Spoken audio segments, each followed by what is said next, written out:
I get sent a lot of stories to cover. You know, my colleagues here at the F1Chronicle.com and my friends as well send me a lot of different stories to cover. You should do a video on this, you should do a video on that. But when I got sent this one earlier today, I genuinely thought this was a joke.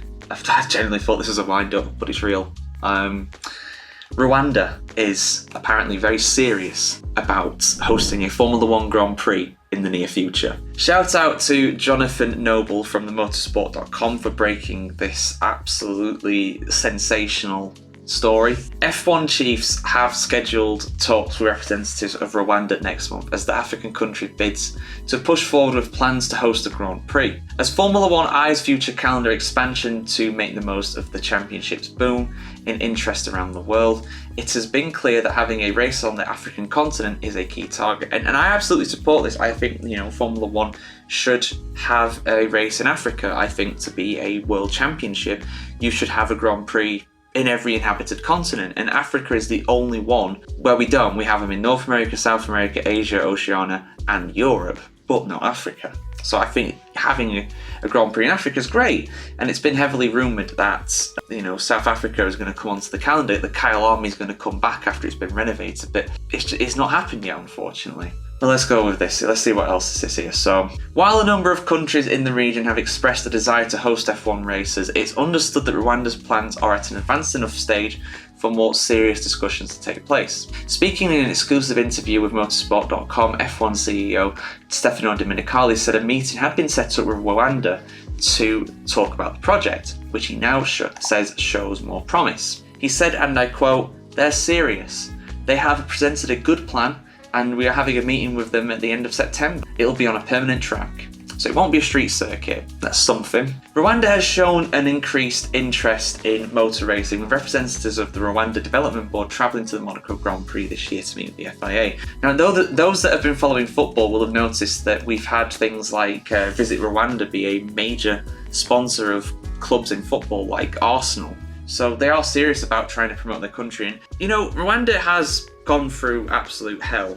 Anybody who knows what happened there in the 1990s, which I won't talk about here because, we keep it PG on this channel. But do go look up the events of that, or Hotel Rwanda, which is a great film in my opinion. That shows you the point of which Rwanda sunk to about 30 years ago. But now it's on the rise. It's really developing quickly. It's fast becoming one of the richest countries in Africa per person, if it's not already there, to be honest. So it wants to expand. It wants to expand its influence, and I get that. But this is let's just read the rest of the article. The East African country will also be hosting this year's FIA Annual General Assembly, of course they are, and prize-giving ceremony at its capital city, Kigali, in December. With F1 having hit its target of expansion in the United States and happy with the 3 races that are at Miami, Austin, and Las Vegas, it's now looking at where else around the world it can focus its effort. I mean, that is a small crumb of comfort. At least they're not going for a 4th race in the United States, but yeah. Domenicali said that Africa, which has not hosted an F1 race since the 1993 South African Grand Prix, was something very seriously being evaluated. He said, and I quote, "We want to go to Africa, but we need to have the right investment and the right strategic plan. We need to have the right momentum. We need to have the right place at the moment, and we need to make sure that it's also in a country, in that region, in that continent, where it's welcoming, because, of course, we have other priorities. We need to always be careful in making the right choices." Yeah, go to a welcoming country like Saudi Arabia or Russia or Qatar or the UAE. Do I need to go on with that? Yeah. To be fair, I don't think Rwanda is as bad as a lot of those countries I've just listed, so there is that, I suppose. Domenicali said that F1 was now at a stage where there was enough interest around the world for it to pick the best calendar it possibly could for their pockets. Up until 2020, we were in a situation where the number of places that wanted to host F1 was not so numerous. Therefore, we were not able to apply what I'd say was a constructive pressure to grow what we can offer our customers and to our fans. Now we are on the other side of that. We have so many places around the world that want to host F1 that it allows us to make sure that we are working together with all of them to grow the experience and their cash flow. With 24 races, I see that as a number that will be stable, and we really can tune the ones that we want to be discussing with for the future and the middle term.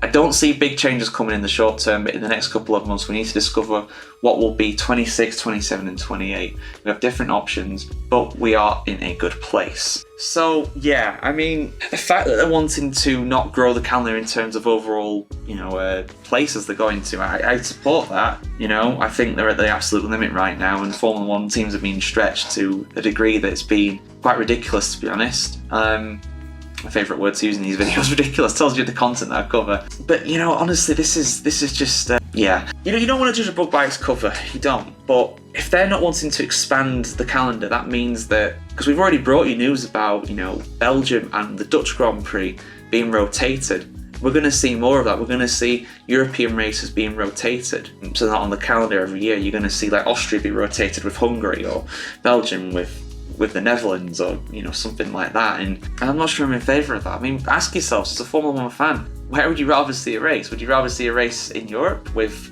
the Hungaroring, Zandvoort, Spa, Monza, Imola, some unknown, yet to be identified Rwandan track? I mean, at least it's not going to be a street circuit. But I mean, this article even says they're still looking at Thailand, to have another race in Southeast Asia, which I'm not against as a principle, but I think we need to be focusing on the right things here in F1, and this move is cozying up to a government that is a controversial government that I am not going to talk about in detail on here. Again, go down that rabbit hole on a political channel if you want, because that's not here. I've already massively overrun as well in terms of time. But yeah, this just stinks of we race for the money. It does. We don't race as well, we race for the money. I'm happy to be proven wrong. Rwanda might make the greatest Formula 1 track in the world, but to me this just absolutely stinks of Formula 1 lining its pockets while it can. Selling races to the highest bidder, rather than Liberty doing what they were promising they were going to do and protect the European heartland races. France is gone. Germany's gone. More will go. Especially if they're not gonna expand the calendar past 24 races, then one has to go. If you're gonna bring Rwanda in, one has to go. If you're gonna bring Thailand in, two have to go. But there we go, guys. That's my opinion. I've massively overrun, but I had a lot to say on this one. Let us know what you think about the Rwandan Grand Prix in the comments below. And of course, subscribe, follow, comment, and ring the bell as well for much more F1 content just like this.